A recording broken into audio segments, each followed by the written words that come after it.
लेकिन गुप्ता जी मिश्रा जी का बात नहीं मानता है और आत्माओं की मुक्ति दिलाने के लिए जंगल में वापस चला जाता है, जहां सभी आत्माएं मिलकर एक शस्त्र देते हैं जिससे इविल नन का अंत हो सकता है। गुप्ता जी शस्त्र लेकर जैसे ही चर्च के पास आते हैं तभी कोई चुड़ैल पीछे से गुप्ता जी पर हमला कर देता है और तभी मिश्रा जी की नींद खुलती है। अपने बगल में गुप्ता जी को ना देखकर मिश्रा जी जंगल के अंदर भागते हैं, लेकिन गुप्ता जी कहीं नहीं मिलता है। तभी सभी आत्माएं मिश्रा जी को बताते हैं कि गुप्ता जी की जान खतरे में है, उसे बचा लो। और एक राक्षस कई सालों के बाद जाग गया है जो इधर ही आ रहा है। यह बात बोलकर सभी आत्माएं वहां से गायब हो जाते हैं और अब आगे की कहानी देखते हैं। मिश्रा जी को कुछ समझ नहीं आ रहा था, आखिर वह गुप्ता जी को कैसे बचाए। तभी मिश्रा जी को वो राक्षस दिखाई पड़ता है जिसकी आवाज बहुत देर से मिश्रा जी को सुनाई दे रही थी। वह तुरंत वहां से भागने लगता है। राक्षस मिश्रा जी को भागता हुआ देख लेता है, इसलिए मिश्रा जी को मारने के लिए उसका पीछा करने लगता है। हे भगवान, अब मैं क्या करूं? मुझे कुछ समझ नहीं आ रहा है। तभी मिश्रा जी को याद आता है कि उसकी मदद झुनझुन वाले बाबा ही कर सकते हैं, इसलिए वह बाबा के आश्रम जाने लगता है।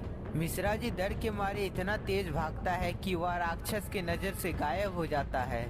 राक्षस कई सालों के बाद सो के उठा था, इसलिए वह अपनी भूख मिटाने के लिए शहर की तरफ चला जाता है और इधर गुप्ता जी को होश आ जाता है।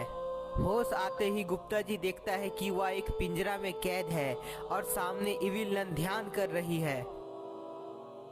गुप्ता जी को कुछ समझ नहीं आता है, आखिर यह कौन सी जगह है। इविल नन का अंत करने के लिए मुझे जल्दी से जल्दी यहाँ से बाहर निकलना होगा, नहीं तो सभी आत्माओं को मुक्ति नहीं मिलेगी। गुप्ता जी कोशिश करता है कि पिंजरा को तोड़ दे, लेकिन पिंजरा टूटता नहीं है। पिंजरा नहीं टूटने के कारण गुप्ता जी बहुत निराश हो जाता है और वह वहीं बैठ जाता है। इधर मिश्रा जी बाबा का आश्रम पहुंच जाता है। बाबा मेरी मदद करें, बाबा गुप्ता जी की जान बचा लीजिए। मिश्रा जी की आवाज सुनकर बाबा का ध्यान टूट जाता है। क्या हुआ मिश्रा जी, क्यों इतना घबराए हुए हो? बाबा गुप्ता जी की जान खतरे में है, अगर आज उसे बचाया नहीं गया तो इविल नन उसे मार देगी। मिश्रा जी, गुप्ता जी का जान खतरे में? वो कैसे? और इविल नन कौन है?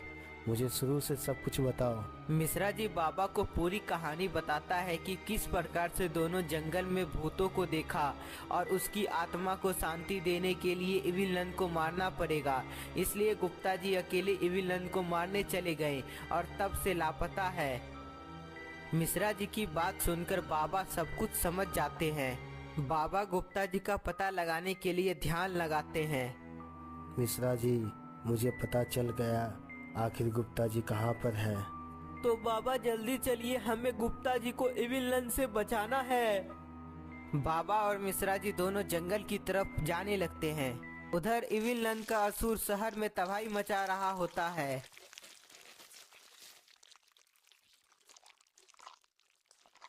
भागो भागो, अपनी जान बचाओ, शहर में असुर आ गया है। बचाओ, कोई मुझे बचाओ, ये असुर मुझे मार डालेगा। वाह, बड़े दिनों के बाद मैंने इतना टेस्टी खाना खाया।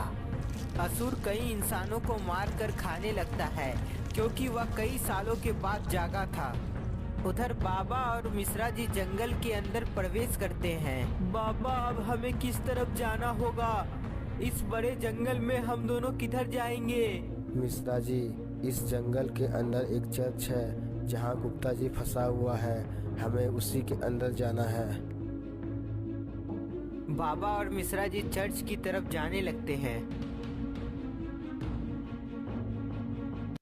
जैसे ही बाबा और मिश्रा जी चर्च के नजदीक पहुंचते हैं तभी काली शक्ति जागृत होने लगती है।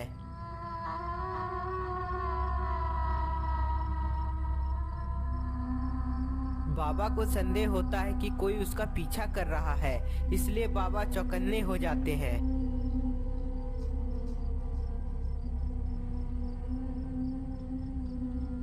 उसी समय चुड़ैल बाबा पर पीछे से हमला करने के लिए आगे बढ़ती है, लेकिन तभी बाबा को पता चल जाता है, इसलिए बाबा अपनी शक्ति से हमला करते हैं। बाबा के हमले से चुड़ैल वहीं मारी जाती है। बाल बाल बच गए बाबा, आपने इस चुड़ैल को मार दिया। चुड़ैल के मरते ही बाबा और मिश्रा जी चर्च के अंदर प्रवेश करते हैं। चर्च के अंदर आते ही मिश्रा जी और बाबा को अलग ही अनुभूति होती है, मानो यह अलग ही कोई दुनिया हो। गुप्ता जी बाबा और मिश्रा जी को देखकर बहुत खुश हो जाता है। बाबा और मिश्रा जी देखते हैं वहाँ इविल नन ध्यान में लगी हुई है और गुप्ता जी एक पिंजरे में कैद है। यह सब देखकर मिश्रा जी को बहुत डर लग रहा होता है, क्योंकि यदि इविल नन उसे देख ली तो कोई भी जिंदा नहीं बचेगा। बाबा गुप्ता जी को पिंजरा से बाहर निकालने के लिए अपनी शक्ति का प्रयोग करते हैं, लेकिन चर्च के अंदर बाबा की शक्तियाँ काम करना बंद कर देती है। क्या हुआ बाबा, आप गुप्ता जी को पिंजरा से बाहर क्यों नहीं निकाल रहे हैं? मिश्रा जी, मेरी शक्ति यहाँ काम नहीं कर रही है, अब हमें बल की शक्ति का प्रयोग करना होगा। मिश्रा जी और बाबा अपने बल का प्रयोग करते हैं ताकि पिंजरा टूट जाए और गुप्ता जी बाहर आ सके। बाबा और मिश्रा जी अपनी पूरी ताकत लगा देते हैं और तभी धीरे धीरे पिंजरा टूटने लगता है और गुप्ता जी बाहर निकल आते हैं। लेकिन पिंजरे के टूटने की आवाज से इविल नन का ध्यान टूट जाता है और वह पीछे मुड़कर गुप्ता जी, बाबा और मिश्रा जी को देख लेती है। इविल नन को जागता हुआ देख मिश्रा जी बहुत डर जाता है। इविल नन जाग गई है गुप्ता जी, भागिए यहाँ से वरना हम सब मारे जाएंगे। बाबा की शक्तियाँ यहाँ काम नहीं करती है, इसलिए तीनों भागने की कोशिश करते हैं। गुप्ता जी और बाबा वहाँ से निकल जाते हैं, लेकिन मिश्रा जी जैसे भागने की कोशिश करता है तभी इविल नन अपनी शक्तियाँ से मिश्रा जी को नीचे गिरा देती है।